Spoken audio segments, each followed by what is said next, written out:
សិង្ហបុរីជាប្រទេសមួយដ៏ទំនើបនិងលូតលាស់ខ្លាំងបំផុតនៅអាស៊ីអាគ្នេយ៍ធ្វើឲ្យភ្ញៀវទេសចរនិងពិភពលោកភ្ញាក់ផ្អើលប្រទេសនេះត្រូវបានគេស្គាល់ជាផ្លូវការថាសាធារណរដ្ឋសិង្ហបុរីគឺជាទីក្រុងនិងជាប្រទេសមួយនៅអាស៊ីអាគ្នេយ៍ការលាយបញ្ចូលគ្នានៃវប្បធម៌ប្រវត្តិសាស្ត្រនិងភាពអស្ចារ្យនៃការធ្វើម្ហូបគឺជារឿងគួរឲ្យចាប់អារម្មណ៍ប៉ុន្តែវានៅមានការពិតដ៏អស្ចារ្យជាច្រើនទៀតដែលលោកអ្នកប្រហែលជាមិនដឹង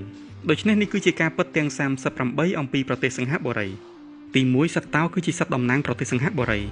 សត្វតោនេះបើតាមភាសាបាលីសំស្ក្រឹតហៅថាសិង្ហឬក៏សិង្ហឬក៏សីហៈដូច្នេះហើយទើបខ្មែរយើងហៅប្រទេសនេះថាប្រទេសសិង្ហបុរីដោយប្រែថាទីក្រុងតោឬក៏ទីក្រុងសិង្ហៈដោយសារតែសត្វតោមានប្រវត្តិតាក់ទងនឹងឈ្មោះរបស់ប្រទេសខ្លួនដូច្នេះហើយទើបបានជារដ្ឋាភិបាលនៃប្រទេសសិង្ហបុរីសម្រាប់ជ្រើសរើសយកសត្វតោគឺជាសត្វតំណាងជាតិរបស់ខ្លួនដោយមានរូបចម្លាក់សីហៈមច្ឆាឬក៏ Merlion ជាភាពជាក់ស្ដែងស្រាប់ទី2ប្រវត្តិសាស្ត្របញ្ជាក់ថានៅអំឡុងចុងសតវត្សទី13ព្រះអង្គម្ចាស់សង្ឃនើឧត្តមបានរត់ភៀសព្រះកាយពីអាណាចក្រប៉ាឡេមបាំងដែលបច្ចុប្បន្នលើទឹកដីប្រទេសឥណ្ឌូនេស៊ីឆ្លងកាត់សមុទ្រទៅដល់កោះតូចមួយហើយក៏បានទតឃើញសត្វម្យ៉ាងដូចជាសត្វតោក្រោយមកព្រះអង្គក៏បានបង្កើតអាណាចក្រថ្មីមួយដោយប្រសិទ្ធនាមថាអាណាចក្រសិង្ហបុរៈដែលបកប្រែទៅជាទីក្រុងតោជាភាសាសំស្ក្រឹតទោះជាយ៉ាងណាក៏ដោយនៅពេលនោះមិនមានសត្វតោនៅក្នុងប្រទេសសិង្ហបុរីនោះទេសត្វតោត្រូវបាននាំយកទៅក្នុងប្រទេសសិង្ហបុរីតែនៅក្នុងសម័យទំនើបគឺសម្រាប់ដាក់នៅក្នុងសួនសត្វតែប៉ុណ្ណោះទី3និមិត្តសញ្ញាក្បាលតោត្រូវបានណែនាំនៅក្នុងឆ្នាំ1986ជានិមិត្តសញ្ញាជាតិសិង្ហបុរីក្បាលសត្វតោត្រូវបានជ្រើសរើសជា logo ដ៏ស្រស់ស្អាតព្រោះវាចាប់យកលក្ខណៈនៃកេរ្តិ៍ឈ្មោះរបស់ប្រទេសសិង្ហបុរីថាជាទីក្រុងតោហើយរូបក្បាលតោនោះក៏បែរមុខទៅឆ្វេងយោងតាមរដ្ឋាភិបាលសិង្ហបុរីក្បាលតោតំណាងឲ្យភាពក្លាហានកម្លាំងនិងឧត្តមភាពព្រមទាំងភាពធន់ក្នុងការប្រឈមមុខនឹងបញ្ហានានាក្បាលតោមានពណ៌ក្រហមតំណាងឲ្យភាពរឹងមាំរីឯផ្ទៃខាងក្រោយពណ៌សតំណាងឲ្យពណ៌នៃទង់ជាតិទី4សិង្ហបុរីគឺជាប្រទេសតូចបំផុតទី20នៅក្នុងពិភពលោកកោះសំខាន់របស់ប្រទេសនេះមានបណ្ដោយប្រវែង42គីឡូម៉ែត្រនិងទទឹង23គីឡូម៉ែត្រប្រទេសនេះមានកោះសរុបចំនួន64ក្នុងនោះមានកោះធំមួយនិងកោះតូចៗចំនួន63ដែលមានផ្ទៃដីសរុបទំហំ734.3គីឡូម៉ែត្រការ៉េនិងមានប្រជាជនរស់នៅសរុបជាង6លាននាក់គិតត្រឹមឆ្នាំ2024ទី5សិង្ហបុរីមានភាសាជាផ្លូវការចំនួន4គឺភាសាអង់គ្លេសម៉ាឡេកុកងឺនិងភាសាតាមីលក្រៅពីភាសាផ្លូវការទាំង4នេះប្រជាជនសិង្ហបុរីក៏មានភាសាទី5ផងដែរដែលជាភាសាក្នុងស្រុកហៅថា Singlish ពិតជាអស្ចារ្យពាក្យចំនួន7នៅក្នុងភាសា Singlish បានដាក់ចូលទៅក្នុងវចនានុក្រម Oxford ប្រទេសនេះមានវប្បធម៌ចម្រុះជាតិសាសន៍ពហុជាតិនិយមត្រូវបានដាក់បញ្ចូលទៅក្នុងរដ្ឋធម្មនុញ្ញហើយបន្តបង្កើតគោលនយោបាយជាតិនៅក្នុងវិស័យអប់រំលំនៅឋាននិងនយោបាយជាការពិតសិង្ហបុរីទំនើបត្រូវបានបង្កើតឡើងនៅក្នុងឆ្នាំ1816ដោយលោកស៊ឺ Stamford Raffles ជាទីតាំងពាណិជ្ជកម្មនៃចក្រភពអង់គ្លេសទី6លោក Lee Kuan Yew គឺជាបិតាស្ថាបនិកនៃប្រទេសសិង្ហបុរីលោកកើតនៅថ្ងៃទី16ខែកញ្ញាឆ្នាំ1923នៅក្នុងគ្រួសារខ្សែស្រឡាយចិនដ៏មានទ្រព្យធនមួយនៅក្នុងប្រទេសសិង្ហបុរីក្នុងអំឡុងពេលអាណានិគមរបស់អង់គ្លេសដែលនៅពេលនោះជាផ្នែកមួយនៃការតាំងទីលំនៅច្រកសមុទ្រក្នុងរយៈពេល3ទសវត្សរ៍ក្រោមការដឹកនាំរបស់លោក Lee Kuan Yew សិង្ហបុរីបានប្រែក្លាយខ្លួនពីប្រទេសកំពុងតែអភិវឌ្ឍមកជាប្រទេសអភិវឌ្ឍឈានមុខគេទោះបីជាប្រទេសនេះមានប្រជាជនតិចផ្ទៃដីតូចនិងកង្វះខាតធនធានធម្មជាតិក៏ដោយលោក Lee Kuan Yew តែងតែពោលពាក្យជារឿយៗថាធនធានធម្មជាតិតែមួយគត់របស់សិង្ហបុរីគឺប្រជាជនសិង្ហបុរីនិងសិលធម៌ការងាររឹងមាំទី7ភ្នំបូគីតទីម៉ាគឺជាភ្នំមួយដែលមានទីតាំងស្ថិតនៅជិតមជ្ឈមណ្ឌលភូមិសាស្ត្រនៃប្រទេសសិង្ហបុរីភ្នំនេះមានកម្ពស់164ម៉ែត្រពីលើនីវ៉ូទឹកសមុទ្រដែលធ្វើឲ្យវាក្លាយជាចំណុចធម្មជាតិខ្ពស់ជាងគេបំផុតនៅក្នុងប្រទេសសិង្ហបុរីទី8សិង្ហបុរីមានការកំណត់កម្ពស់អតិបរមាចំពោះអគារខ្ពស់នៅក្នុងប្រទេសរបស់ខ្លួនដែលអាចសាងសង់បានក្នុងកម្ពស់280ម៉ែត្រការកំណត់កម្ពស់អគារត្រឹមតែ280ម៉ែត្រនេះបានអនុវត្តអស់រយៈពេល20ឆ្នាំរហូតមកដល់ឆ្នាំ2016ការសាងសង់មជ្ឈមណ្ឌលតាន់ចុងប៉ាហ្គាដែលមានអគារ Guko Tower ដែលត្រូវបានផ្ដល់ការអនុញ្ញាតពិសេសឲ្យសាងសង់លើសពីកម្ពស់ដែលបានកំណត់ចំនួន10ម៉ែត្រដែលធ្វើឲ្យអគារនេះមានកម្ពស់290ម៉ែត្របានបំបីកំណត់ត្រាខ្ល้ายជាអគារដែលខ្ពស់ជាងគេបំផុតនៅក្នុងប្រទេសសិង្ហបុរីទី9ការទំពាស្ករកៅស៊ូត្រូវបានហាមឃាត់នៅក្នុងប្រទេសសិង្ហបុរីមានតែអ្នកដែលមានវេជ្ជបញ្ជាពេទ្យតែប៉ុណ្ណោះដែលអាចទំពាស្ករកៅស៊ូបានការហាម5លើការលក់ការនាំចូលនិងការផលិតស្ករកៅស៊ូនៅក្នុងប្រទេសសិង្ហបុរីបានចុះជាធរមាននៅថ្ងៃទី3ខែមករាឆ្នាំ1992ទី10ប្រជាជនសិង្ហបុរីគឺជាអ្នកថ្មើរជើងលឿនបំផុតនៅក្នុងពិភពលោកដែលដើរក្នុងល្បឿនប្រហែល 6.15 គីឡូម៉ែត្រនៅក្នុង1ម៉ោងជាការពិតការសិក្សាបានបង្ហាញថាល្បឿននៃជីវិតនៅក្នុងប្រទេសសិង្ហបុរីកើនឡើង 30% បើប្រៀបធៀបទៅនឹងការសិក្សាលើអ្នកថ្មើរជើងពីទសវត្សរ៍ឆ្នាំ1990ទី11ក្នុងចំណោមហាងទីនទីនសផ្លូវការចំនួន5នៅក្នុងពិភពលោកហាងមួយក្នុងចំណោមហាងទាំង5នោះគឺមានទីតាំងនៅ Chinatown នៅក្នុងប្រទេសសិង្ហបុរីដោយហាងចំនួន4ទៀតគឺស្ថិតនៅក្នុងប្រទេសជប៉ុននិងនៅប៉ែកខាងអឺរ៉ុប ទី12ជាមួយនឹងតូបលក់អាហារជាង260មជ្ឈមណ្ឌលអាហារដ៏ស្មុគស្មាញនៅ Chinatown គឺជាមជ្ឈមណ្ឌលលក់ទំនិញដ៏ធំជាងគេបំផុតនៅក្នុងប្រទេសសិង្ហបុរីទី13បន្ទាប់ពីប្រទេស New Zealand សិង្ហបុរីគឺជាកន្លែងដែលងាយស្រួលបំផុតនៅលើពិភពលោកយើងក្នុងការធ្វើអាជីវកម្មនេះបើយោងតាមបញ្ជីអាជីវកម្មដែលចេញផ្សាយដោយធនាគារពិភពលោកទី14អ្នកពិតជាអាចអង្គុយមើលការបញ្ចាំងភាពយន្តដោយឥតគិតថ្លៃគឺ24ម៉ោងក្នុង7ថ្ងៃនៅអាកាសយានដ្ឋានចាងជីនេះបើសិនជាលោកអ្នកមានពេលទំនេរនិងចង់កម្សាន្តអារម្មណ៍នៅក្នុងពេលរងចាំជើងហោះហើរអ្នកអាចទៅអង្គុយមើលភាពយន្តនៅស្ថានីយ៍ទី2និងទី3សម្រាប់ភាពយន្ត 2D និងស្ថានីយ៍ទី4សម្រាប់រោងកុន 4D ដោយមិនគិតថ្លៃទី15មានច្បាប់ប្រឆាំងនឹងការមិនចាក់ទឹកបង្គន់សាធារណៈបន្ទាប់ពីប្រើប្រាស់រួចនៅក្នុងប្រទេសសិង្ហបុរីហើយលោកអ្នកនឹងត្រូវពិន័យជាទឹកប្រាក់ចំនួន$150សិង្ហបុរីប្រសិនបើលោកអ្នកត្រូវបានគេចាប់ព្រោះនេះគឺជារឿងខុសច្បាប់នៅក្នុងប្រទេសសិង្ហបុរីទី16សិង្ហបុរីស្រឡាញ់បង្គន់ខ្លាំងណាស់រដ្ឋាភិបាលពិតជាបានតាក់តែងសេចក្តីសម្រេចរបស់អង្គការសហប្រជាជាតិដើម្បីប្រារព្ធនៅថ្ងៃទី19ខែវិច្ឆិកាជាទិវាបង្គន់ពិភពលោកហើយនៅឆ្នាំ2001អង្គការបង្គន់ពិភពលោកក៏ត្រូវបានបង្កើតឡើងទី17នៅទសវត្សរ៍ឆ្នាំ1970ប្រទេសសិង្ហបុរីបានហាមឃាត់ការទុកសក់វែងសម្រាប់បុរសព្រោះវាត្រូវបានគេយល់ឃើញថាជាសញ្ញានៃការដួលរលំម្យ៉ាងដោយខ្លាចវប្បធម៌ក្មេងស្ទាវដែលកំពុងតែកើនឡើងនៅទូទាំងពិភពលោកបានរីករាលដាលនៅក្នុងប្រទេសដូច្នេះរដ្ឋាភិបាលសិង្ហបុរីក៏បានដាក់ចេញបម្រាមលើសក់វែងសម្រាប់បុរសតែម្ដងទី18នៅលើពិភពលោកមានតែរដ្ឋទីក្រុងទំនើបចំនួន3តែប៉ុណ្ណោះហើយសិង្ហបុរីគឺជារដ្ឋមួយក្នុងចំណោមរដ្ឋទីក្រុងទាំងនោះដោយទីក្រុង2ទៀតគឺម៉ូណាកូនិងបូរីវ៉ាទីកុងទី19ប្រទេសសិង្ហបុរីគឺជាប្រទេសដែលមានអំពើពុករលួយទីជាងគេបំផុតនៅអាស៊ីនិងជាទីក្រុងដែលមានអំពើពុករលួយទីជាងគេបំផុតទី5នៅទូទាំងពិភពលោកទី20នៅថ្ងៃទី7ខែវិច្ឆិកាត្រូវបានប្រារព្ធជាផ្លូវការថាជាទិវាដាំដើមឈើទូទាំងប្រទេសសិង្ហបុរីនៅថ្ងៃនោះប្រជាជនគ្រប់រូបចាប់តាំងពីអ្នកការទូតរហូតដល់មនុស្សសាមញ្ញត្រូវតែទៅដាំដើមឈើអ្នកខ្លះថែមទាំងបានយកដើមឈើធ្វើជាកាដូនៅក្នុងថ្ងៃខួបកំណើតផងដែរ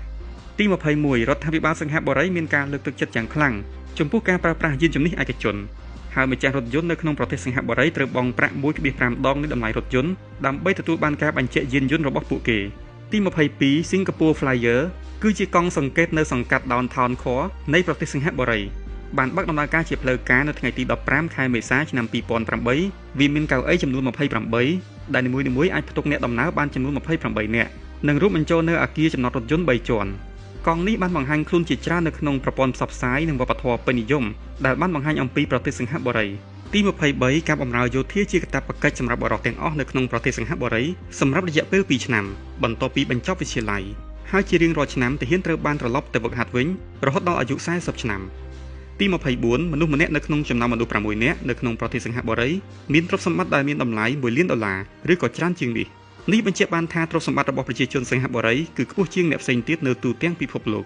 ទី25អាកាសយានដ្ឋានសិង្ហបុរីចាងជីដែលត្រូវបានគេស្គាល់ជាទូទៅថាអាកាសយានដ្ឋានចាងជីគឺជាអាកាសយានដ្ឋានអន្តរជាតិដ៏សំខាន់មួយដែលបម្រើដល់ប្រទេសសិង្ហបុរីហើយជាមជ្ឈមណ្ឌលដឹកជញ្ជូនដ៏ធំបំផុតមួយនៅអាស៊ីក្នុងនាមជាអាកាសយានដ្ឋានដ៏មមាញឹកបំផុតមួយនៅក្នុងពិភពលោកដោយសារចរាចរណ៍អ្នកដំណើរនិងទំនិញអន្តរជាតិវាត្រូវបានវិតម្លៃថាជាអាកាសយានដ្ឋានល្អបំផុតនៅក្នុងពិភពលោកដោយ Skytrax រាប់សិបដងដែលបច្ចុប្បន្នកំពុងតែកាន់កាប់តំណែងនិងជាអាកាសយានដ្ឋានដំបូងគេនៅក្នុងពិភពលោកដែលទទួលបានពានរង្វាន់ចំនួន8ទី26 Singapore Night Safari គឺជាសួនសត្វពេលរាត្រីដំបូងគេបំផុតនៅក្នុងពិភពលោកវាបានបើកដំណើរការនៅក្នុងឆ្នាំ1994អ្នកទេសចរមកពីជុំវិញពិភពលោកមានការចាប់អារម្មណ៍យ៉ាងខ្លាំងនិងបានចូលមើលសត្វនៅពេលយប់ជាង130ប្រភេទនៅក្នុងជម្រកធម្មជាតិរបស់ពួកគេដោយគ្មានរបាំងអ្វីឡើយទី27 Jewel Changi Airport គឺជាកន្លែងកម្សាន្តនិងជាកន្លែងលក់រាយដ៏ទំនើបដែលមានទីតាំងនៅខាងក្នុងអាកាសយានដ្ឋានអន្តរជាតិចាងជីប្រទេសសិង្ហបុរីចំណុចកណ្ដាលរបស់អគារ Jewel Changi Airport គឺជាទឹកធ្លាក់ចូលទៅក្នុងអគារកញ្ចក់ដ៏អស្ចារ្យដែលខ្ពស់ជាងគេបំផុតនៅក្នុងពិភពលោកគឺ Rain Vortex ដែលត្រូវបានហ៊ុមព័ទ្ធដោយព្រៃឈើ Jewel ទទួលបានភ្ញៀវទេសចរចូលទស្សនាប្រហែលជា30,000នាក់នៅក្នុងមួយថ្ងៃនៅខែតុលាឆ្នាំ2016 6ខែបន្ទាប់ពីការបើកដំណើរការទីនេះបានស្វាគមន៍អ្នកទស្សនាចំនួន50លាននាក់ដែលលើសពីគោលដៅកំណត់ទៅទៀតទី28 Singapore Botanic Garden បេតិកភណ្ឌពិភពលោកតែមួយគត់របស់ប្រទេសសិង្ហបុរីវាគឺជាសួនរុក្ខសាស្ត្របែបអឺរ៉ុបនៃរុក្ខជាតិត្រូពិកដែលត្រូវបានបង្កើតឡើងក្រោមការគ្រប់គ្រងរបស់ចក្រភពអង់គ្លេសនៅក្នុងឆ្នាំ1859ចាប់តាំងពីពេលបង្កើតឡើងមកវាគឺជាកន្លែងសម្គាល់សម្រាប់ប្រវត្តិសាស្ត្រនិងវប្បធម៌សិង្ហបុរីដែលមានសារៈសំខាន់សម្រាប់ការអភិរក្សវិទ្យាសាស្ត្រនិងការអប់រំវាគឺជាសួនត្រូពិកតែមួយគត់ដែលត្រូវបានដាក់បញ្ចូលជាតំបន់បេតិកភណ្ឌពិភពលោករបស់អង្គការ UNESCO នៅក្នុងឆ្នាំ2015ទី29 The Istana គឺជាលំនៅឋាននិងជាការិយាល័យផ្លូវការរបស់ប្រធានាធិបតីសិង្ហបុរី Istana មានន័យថាវិមានជាភាសាម៉ាឡេវាគឺជាកន្លែងដែលប្រធានាធិបតីទទួលជួបនិងសម្ដែងការគួរសមសំណេះសំណាលជាមួយនឹងភ្ញៀវបរទេសមកពីជុំវិញពិភពលោក Istana ក៏ជាការិយាល័យធ្វើការរបស់នាយករដ្ឋមន្ត្រីសង្ហបុរីហើយវាបានក្លាយជាលំនៅឋានផ្លូវការរបស់នាយករដ្ឋមន្ត្រីសង្ហបុរីចាប់តាំងពីប្រទេសសង្ហបុរីទទួលបានឯករាជ្យនៅឆ្នាំ 1965 ទី 30 អគារ Marina Bay Sands ដ៏ល្បីល្បាញគឺជាអគារប្រើប្រាស់ចម្រុះនៅខាងមុខឈូងសមុទ្រ Marina នៅក្នុងប្រទេសសង្ហបុរីនៅពេលបើកដំណើរការនៅក្នុងឆ្នាំ 2010 វាបានក្លាយជាទ្រព្យសម្បត្តិកាស៊ីណូឯកតញ្ជនថ្លៃបំផុតរបស់ពិភពលោកដែលមានតម្លៃ $8,000 លានសង្ហបុរីឬស្មើនឹង $6.88 លានសហរដ្ឋអាមេរិករួមទាំងតម្លៃដីផងដែរអគារនេះរួមមានប៉មចំនួន3ដែលត្រូវបានតភ្ជាប់ដោយ Sky Park ប្រវែង 340 ម៉ែត្រដែលមានសមត្ថភាពផ្ទុកមនុស្សបានចំនួន 3,902 នាក់និងអាងហែលទឹកប្រវែង 150 ម៉ែត្រដែលស្ថិតលើកំពូលនៃអគារនេះ 31 កោះ Sentosa ស្ថិតនៅផ្នែកខាងត្បូងប្រទេសសង្ហបុរីគឺជាគោលដៅទេសចរណ៍ដ៏ពេញនិយមបំផុតទីនេះមានកន្លែងទាក់ទាញជាច្រើនរួមមានឆ្នេរសមុទ្រប្រវែង 2 គីឡូម៉ែត្របណ្ដាញ Cable Car ដ៏ធំទូលាយទីលានវាយកូនហ្គោលសន្តាគារ Resort World Sentosa ដែលមានសួនកម្សាន្ត Universal Studio មានទាំងកាស៊ីណូនិងកន្លែងអស្ចារ្យជាច្រើនទៀតទី 32 សង្ហបុរីមានអត្រាម្ចាស់គេហដ្ឋានខ្ពស់ជាងគេបំផុតនៅក្នុងពិភពលោក 92% ប្រហែល 80% នៃប្រជាជនសង្ហបុរីកំពុងតែរស់នៅក្នុងផ្ទះដែលឧបត្ថម្ភដោយរដ្ឋាភិបាលនាពេលបច្ចុប្បន្ននេះ 33 សង្ហបុរីគឺជាប្រទេសនាំចូលអាវុធធំជាងគេទី5នៅក្នុងពិភពលោកនេះបើយោងតាមការសិក្សារបស់វិទ្យាស្ថានស្រាវជ្រាវសន្តិភាពអន្តរជាតិ Stockholm 34 ការចោលសម្រាមគឺជាបទល្មើសដ៏ធំមួយនៅក្នុងប្រទេសសង្ហបុរីអ្នកត្រូវតែបង់ប្រាក់ចំនួន $300 សង្ហបុរីជាការផាកពិន័យប្រសិនបើគេរកឃើញរបស់របរតូចតាចដែលលោកអ្នកបានបោះចោលផ្ដេសផ្ដាស